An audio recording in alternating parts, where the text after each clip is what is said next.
ಒಂದು ಮಾದರಿಯಾಗಿ ನಾವೆಲ್ಲಾದರೂ ನಿಂತ್ಕೊಂಡು ಮಾತಾಡಬೇಕಾದ್ರೆ ಅವರೊಬ್ಬರು ಸಾಕ್ಷಿ. ಜೊತೆಗೆ ಇನ್ನೊಂದು ಬಹಳ ಅಂದರೆ ಬಹಳ ಎಲ್ಲರಿಗೂ ಮೆಸೇಜ್ ಕೊಟ್ಟು ಹೋಗ್ತಾರೆ ಅವರು. ಏನಂದರೆ ಬರ್ತಾರೆ ಹೊರಗಿನಿಂದ, ಹೈದರಾಬಾದ್ ಕರ್ನಾಟಕ ಅಲ್ಲದಂಥವ್ರು, ನಮ್ಮ ಕಡೆ ರೀ ಅನ್ಕೊಂತಾನೆ ಇರ್ತಾರೆ.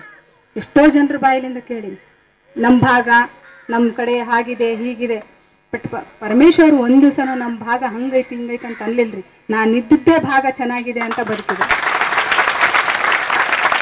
ಹಾಗಾಗಿನೇ ಇವತ್ತು ಅವ್ರಲಿಂದ ಎಲ್ಲಿ ಅನ್ನ ಉಣ್ತೀವೋ ಅದು ನಮ್ಮದು. ಅದನ್ನು ಪ್ರೂವ್ ಮಾಡಿ ತೋರಿಸಿದ್ದಾರೆ. ಹೊರಗಿನಿಂದ ಬಂದಂಥ ಹೈದರಾಬಾದ್ ಕರ್ನಾಟಕದವರಿಗೆ ಇದು ಒಳ್ಳೆ ಮೆಸೇಜನ್ನು ನಾವು ಕೊಡೋದಕ್ಕಿಂತ ಅವರೇ ಕೊಟ್ಟು ಹೋಗ್ತಾ ಇದ್ದಾರೆ. ಅದನ್ನು ಫಾಲೋ ಮಾಡಬೇಕು ಅಂತ ಅನ್ನುವಂಥ ಒಂದು ಕಳಕಳಿಯ ವಿನಂತಿಯನ್ನು ಈ 3 ಅಂಶಗಳು ಪರಮೇಶ್ವರ ಒಂದು ವ್ಯಕ್ತಿತ್ವದಲ್ಲಿ ಬಹಳ ಕಂಡುಕೊಂಡಿದ್ದೇನೆ. ಮತ್ತು ಅಷ್ಟೇ ವಿನಯ, ಎಲ್ಲಿ ವಿದ್ಯೆ ಇರ್ತದೆ ಅಲ್ಲಿ ವಿನಯ ಇರ್ತದೆ ಅಂತ ಅನ್ನೋದಕ್ಕೆ ಅವರೊಬ್ಬರು ಮಾದರಿ. ಒಂದು ದಿವಸನೂ ಗರ್ವಿಷ್ಠರಲ್ಲ. ಎಷ್ಟೊಂದು ಮಕ್ಕಳನ್ನ ಏನೇನು ಮಾಡಿದಾರೋ ಅವರಿಗೆ ಗೊತ್ತು, ಅವರ ಆತ್ಮಸಂತೋಷದಿಂದ ಅವ್ರಿಗೆ ಗೊತ್ತು. ಅಷ್ಟು ಒಳ್ಳೆ ಶಿಕ್ಷಕರಿದ್ದರೂ ಸಹಿತ ಒಂದಿನೂ ಪ್ರಶಸ್ತಿ ಬೇಕು ಅಥವಾ ರಾಜಕಾರಣಿಗಳಿಂದ ಓಡಾಡಿದ್ ನೋಡಿಲ್ಲ, ಅಥವಾ ಆಫೀಸರ್ಸ್ ಹಿಂದೆ ಬಂದದ್ದು ನೋಡಿಲ್ಲ. ನಮ್ಮ ಆಫೀಸಿಗೆ ಬರೋದಿಲ್ರಿ.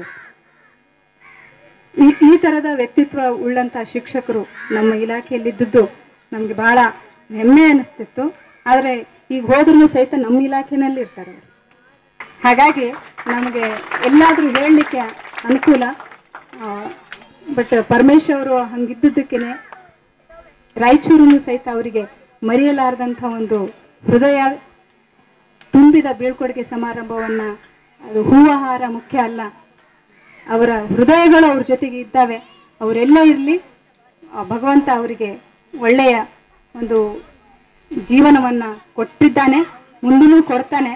ಅದಕ್ಕೆಲ್ಲ ಕಾರಣ ಮಕ್ಕಳ ಆಶೀರ್ವಾದ ಅಂತನ್ನುವಂಥದ್ದನ್ನು ಹೇಳುತ್ತಾ, ಜೊತೆಗೆ ಹಿರಿಯರೆಲ್ಲರ ಜೊತೆಗೆ ಬಹಳ ವಿನಯದಿಂದ ಬದುಕಿದ್ದಕ್ಕಾಗಿ ಹಿರಿಯರ ಆಶೀರ್ವಾದನೂ ಅವರಿಗಿರುತ್ತೆ. ಈ ಸಂದರ್ಭದಲ್ಲಿ ಹೋರಾ ಪರಮೇಶ್ ಅವರ ಧರ್ಮಪತ್ನಿಗೆ ನಾನು ಅಭಿನಂದನೆಯನ್ನು ಸಲ್ಲಿಸ್ತೇನೆ. ಯಾಕೆಂದರೆ ಆಯಮ್ಮನೂ ಸಹಿತ ನಮ್ಮ ಭಾಗ ಅಂತ ಅಂದಿಲ್ಲ ಅನಿಸುತ್ತೆ. ಬಹುಶಃ ಇಲ್ಲೇ ಇದ್ದುಕೊಂಡು ಅವ್ರ ಜೊತೆಗೆ ಬದುಕಿ ಹೋಗಿದ್ದಾರೆ. ಯಾವಾಗಲೂ ಸಕ್ಸಸ್ ಲೈಫ್ ಆಗಬೇಕಾದ್ರೆ ಶ್ರೀಮತಿಯವರ ಸಹಕಾರ, ಶ್ರೀಮತಿಯವರಿಗೆ ಪತಿಯವರ ಸಹಕಾರ ಬೇಕು. ಇಬ್ಬರ ಸಹಕಾರ ಇದ್ದದ್ದಕ್ಕೆ 13 ವರ್ಷ ಒಳ್ಳೆಯ ಜೀವನವನ್ನು ಇಲ್ಲಿ ಸಾಗಿಸಿ ಹೋಗಿದ್ದಾರೆ. ಅವರೆಲ್ಲರಿಗೂ ಸಹಿತ ಅವರ ಸಂಸಾರ ಮುಂದಿನ ಹಂತದಲ್ಲಿ ಒಳ್ಳೆಯದಾಗಿ ಭಗವಂತ ಇಡ್ಲಿ ಅಂಥೇಳಿ ಸಂದರ್ಭದಲ್ಲಿ ಹೇಳುತ್ತಾ ವೇದಿಕೆಗೆ ಕ್ಷಮೆ ಕೋರಿ, ನಾನು ಇವತ್ತು ನನ್ನ 2 ಮಕ್ಕಳಿಗೆ ಒಂದು ಒಳ್ಳೆ ಎಕ್ಸಾಮನ್ನು ಕಟ್ಸ್ಲಿಕ್ಕೆ ಹೋಗ್ತಾ ಇದ್ದೀನಿ. ಅದಕ್ಕೆ ಈ ಗುರುಗಳಂಥ ಕಾರ್ಯಕ್ರಮದಲ್ಲಿ ಭಾಗವಹಿಸಿ ಹೋದರೆ ನನ್ನ ಮಕ್ಕಳಿಗೆ ಚೆನ್ನಾಗಾಗುತ್ತೆ ಅನ್ನುವಂಥ ನಂಬಿಕೆಯಿಂದ ಬಂದಿದ್ದೇನೆ. ಆ ಒಂದು ಗುರುಗಳ ಆಶೀರ್ವಾದ, ಪರಮೇಶ ಗುರು, ಆ ಗುರುವಿನ ಆಶೀರ್ವಾದ ನನ್ನ ಮಕ್ಕಳಿಗೂ ಇರಲಿ ಅಂತ ಆಶಿಸಿ ಈ ಸಂದರ್ಭದಲ್ಲಿ ವೇದಿಕೆಗೆ ಕ್ಷಮೆ ಕೋರಿ ನನಗೆ ಹೋಗ್ಲಿಕ್ಕೆ ಅನುಮತಿ ಕೊಡಬೇಕಂತೇಳಿ ಕೋರುತ್ತಾ ನನ್ನ ಮಾತನ್ನು ಮುಗಿಸ್ತೇನೆ. ಜೈ ಹಿಂದ್, ಜೈ ಕರ್ನಾಟಕ.